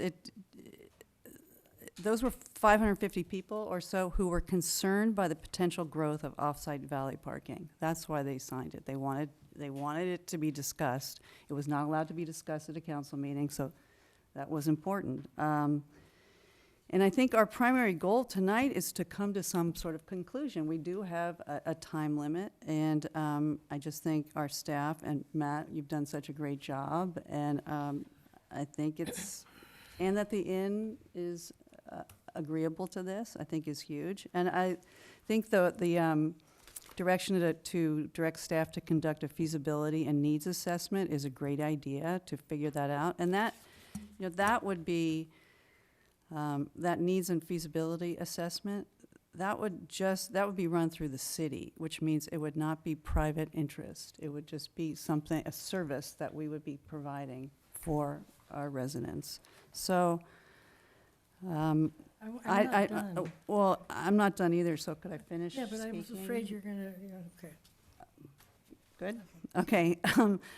So I think all these, people have made some really good points. And look at the overwhelming majority of people who came in, who called in, don't want valet parking. They like this ordinance. And I think that the idea that we can change it, future councils can always change it. It's flexible versus going to the voters. So I think this is a real win for residents. And as Jerry Schwenke said, people above profit. And I think this is an example of that idea. So is there someone who'd like to put a motion on the floor? I would like to make Okay. a comment. Go ahead. I don't believe that it's true that you could not have put this on the agenda and allowed public discussion.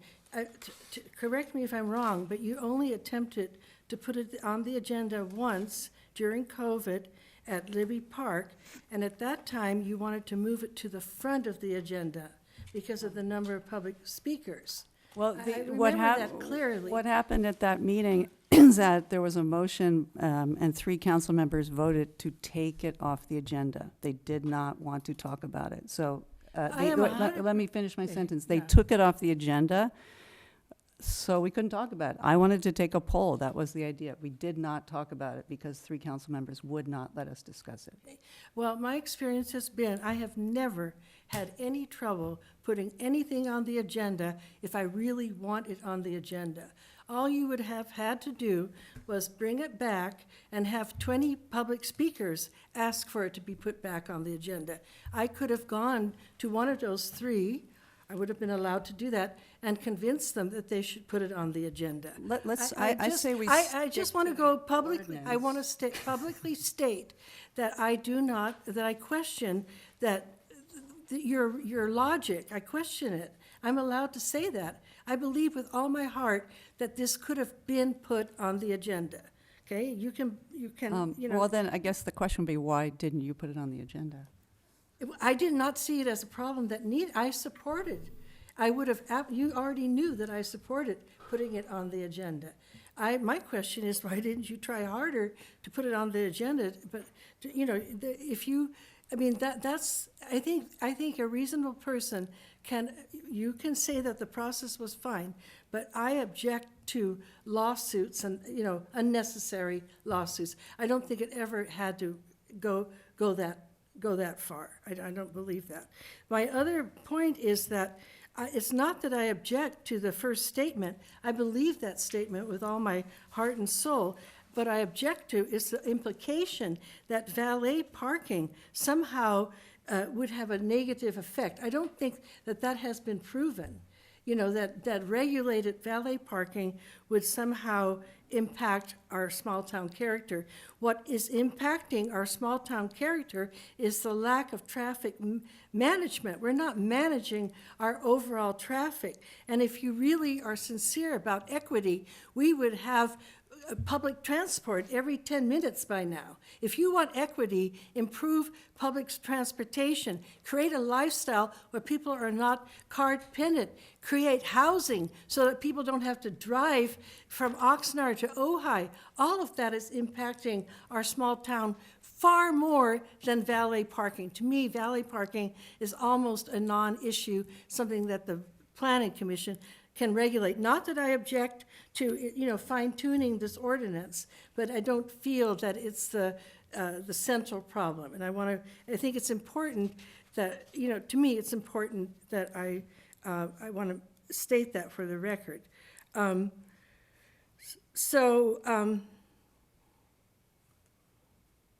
That's all going to I'm gonna suggest that we get Madam Mayor, a can I make motion a on the couple table. suggestions? Yes. Thank you. So with credit to Ms. Wyckoff, my colleague, we've done a little bit of research and have some suggestions for that discussion about the non-car points. So if I could propose some language that would be adjusted. So this is subsection G1, valet parking defined as it states there now, vehicle for purposes of this section. Wait, I have to find it. Sorry. So we're on subsection G1 on page 1-7, which is also attachment A, page 3 of 6. Okay. And where are you? About the middle of the page, subsection G, definitions. Okay, The next one down, subsection 1, valet parking. okay. So that last sentence would be revised to read, vehicle, for purposes of this section, shall not include, bicycle or electric bicycle as defined by California Vehicle Code Section 231, electric bicycle as defined by California Vehicle Code Section 312.5, electric personal mobility device as defined by California Vehicle Code Section 313, electric motorized board as defined by California Vehicle Code Section 313.5, nor any other mobility device moved exclusively by human power. And credit again to Ms. Wyckoff for the research on that. So that's going to make it, that's going to allow for future regulation all of those things as desired. And when we get to motions, we'll say that language. Correct. We'll restate You'll just that. add it. And then the second piece, having heard the discussion tonight, I would concur in deleting subsection H. It is not legally enforceable, and that would eliminate confusion. The city council can revise this ordinance at will. It's adopted by majority. It can be amended by majority. So I would concur in, staff's recommendation would be to drop subsection H, future regulation of valet parking, and renumber the following section. Does that require Thank you, Matt. approval of the? I would expect the potential plaintiffs wouldn't have plan? any concern with it because they realize the reality is that this being adopted by council by settlement is amendable by council at will. Could, let's have a motion on the table and we can go from there. Okay, Councilmember Lang? I'll make a motion to ask staff to return with the ordinance, considering the language changes that you just mentioned, that for subsection G and H. And Can I yeah, ask go a ahead. clarifying question? Yeah. Is that a motion to introduce the ordinance? Yes, a motion to as orally introduce, revised? yes, I apologize. A motion to introduce the ordinance. And do those changes require it to come back for a first reading, or are those de minimis enough that this can be the first reading? This can be the first reading. And then the next time on consent would be the final adoption with all the changes written out. Okay. And is there a second to that motion? I'll second. I have a couple of, I want to Okay. amend, ask for an amendment. Well, let's take turns, everybody. Councilmember Rule. thank you. I can't get over the findings here, which I consider to be opinions that have no place in an ordinance. They may be true. They may be true for the majority of people, but I don't find this kind of opinion in ordinances. I understand the reason why people want to put them in there. So I would ask you, have you seen this kind of narrative? Is it a standard in our ordinances that there is this kind of narrative? Nobody disagrees. We all pass the general plan. But my problem is that these are opinions and they don't belong in a legal document. And it is an ordinance. It's a legal document. I don't think it affects the ordinance at all, but that's part of the process that I'm talking about here, where we have an ordinance and all of a sudden we have, 3 or 4 paragraphs, however you want to look at it, one of which is just simply wrong and presents the possibility of use of scarce, that's against what is in the ordinance itself. This line, it contradicts what's in the ordinance itself, which is you can't do that. So, this is somebody's opinion. It doesn't belong in an ordinance. It belongs in a general plan. And so my question to you, City Attorney Summers, is this normal for an ordinance to have a narrative structure around it that has no basis in fact? So the typical situation for an ordinance is not to have findings except for First Amendment ordinances, which legally require them. It's not unheard of, however, and it would be fine legally to keep them or remove them. We have no concern if they're removed. Yeah, I'm not, the question's not legal. The question was more like, is this different than how we do ordinances? And if so, is that something that we want to promote? Because this was essentially a very small group of people who put this in, and it is now an ordinance that the entire town of Ojai has to abide by and covertly agree with. And so that isn't. Hold on one second. Do you want to answer that question, So Mr. yeah, City Attorney? most of the ordinances the city adopts don't have findings of this type. That's correct. Whether to adopt it or not is a council choice. We raise the majority. Okay, The findings don't. Hey, we come through the chair. Mayor Pro Tem was next, then we'll do Councilmember Lang and then Councilmember Whitman. If we started the ordinance on page 2, where it says purpose, that would be perfect, in my opinion, because the rest, I agree with Councilmember Rule about the rest, even if I believe in number 1 with all my heart and soul. But it could start, the purpose of this ordinance is to implement an amendment to the municipal code that regulates the parking of cars by valet parking operators or businesses, and then you can read the rest. To me, that's very clean, clear, and I could vote for that. Okay, Councilmember Lang and then Councilmember Whitman. Well, I'm wondering if there is a way to add language under the findings instead of, so to piggyback on what my fellow council members requested, to add in accordance with the general plan, or to use language that, to change some of the wording of, like, consolidate findings 1 to 4 and draw language from the general plan, that would take out the opinion, the Yeah, it's nature of possible. opinion. It's just a matter of timing. Okay. We would recommend something with clear language tonight rather than coming Oh, back. Okay, let me, let okay. me propose this. We leave paragraph 1, because I think that is just a kind of a restatement of the general plan. Yeah. We leave the second sentence of paragraph 3, and we leave paragraph 4. None of those say anything about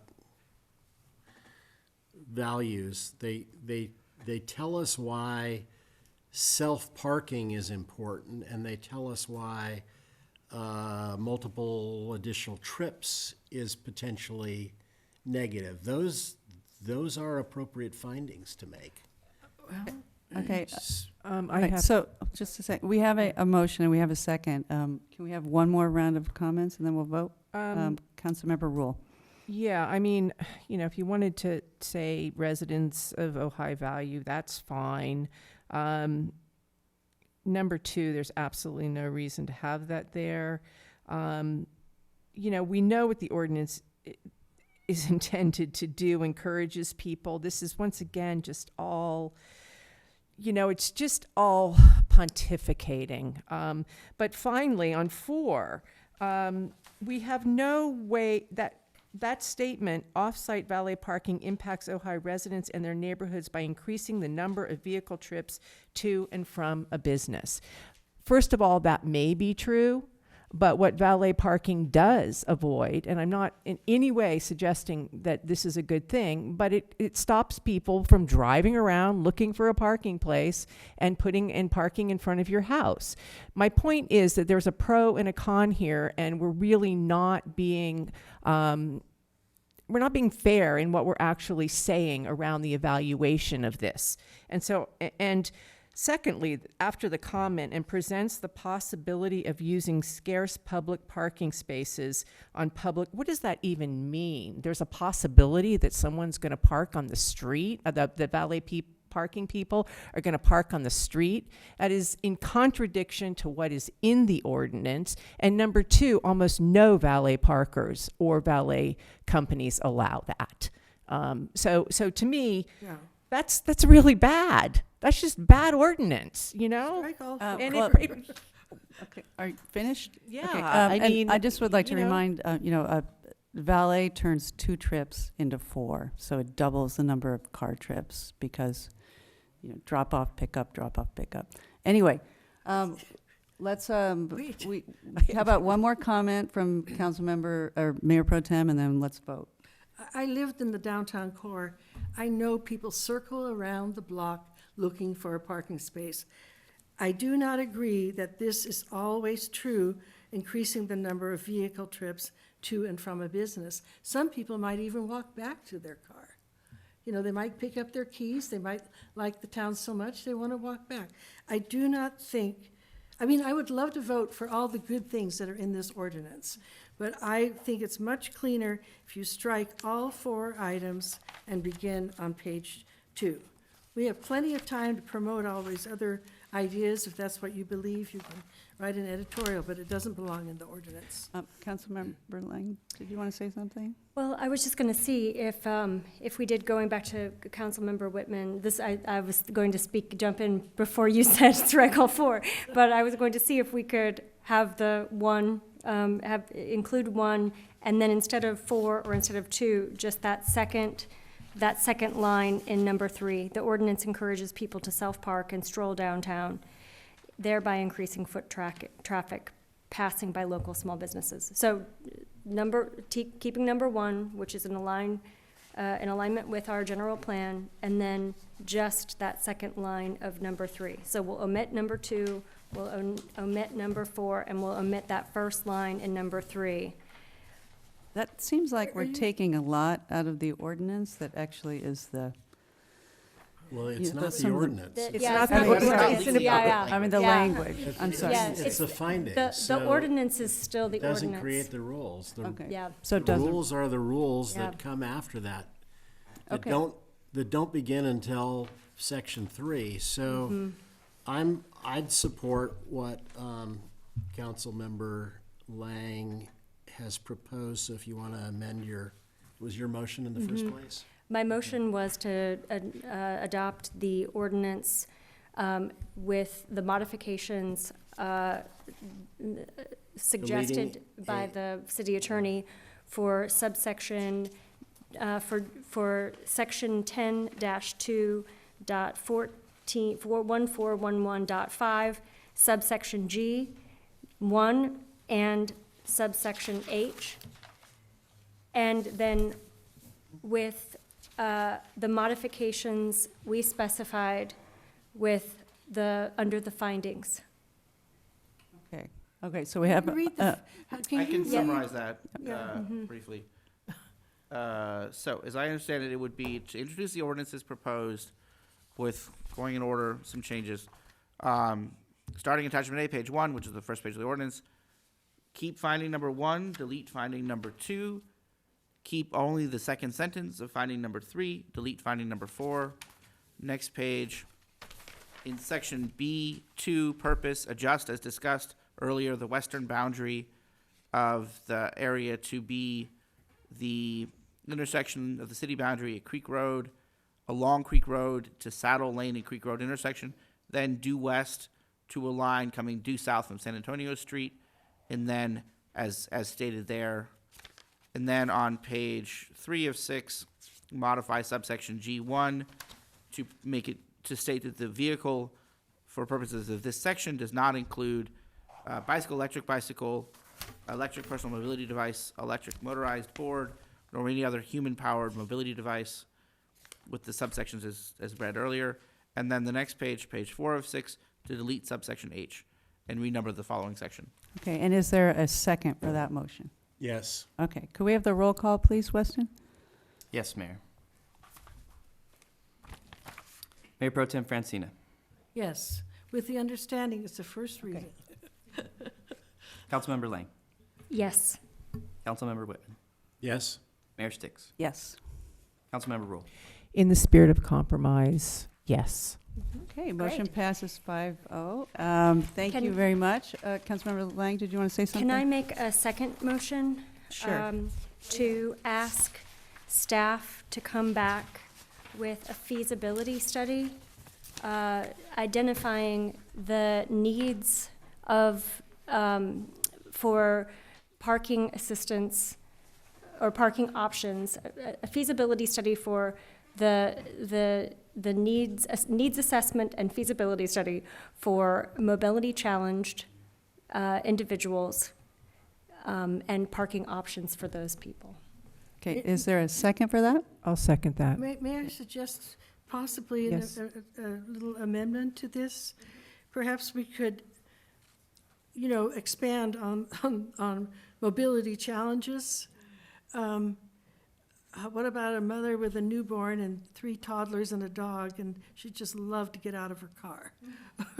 Is there some kind of, when you bring it back, let's consider not just the elderly with a walker or whatever, but expand it. I'm just winging it. I haven't thought about it too deeply.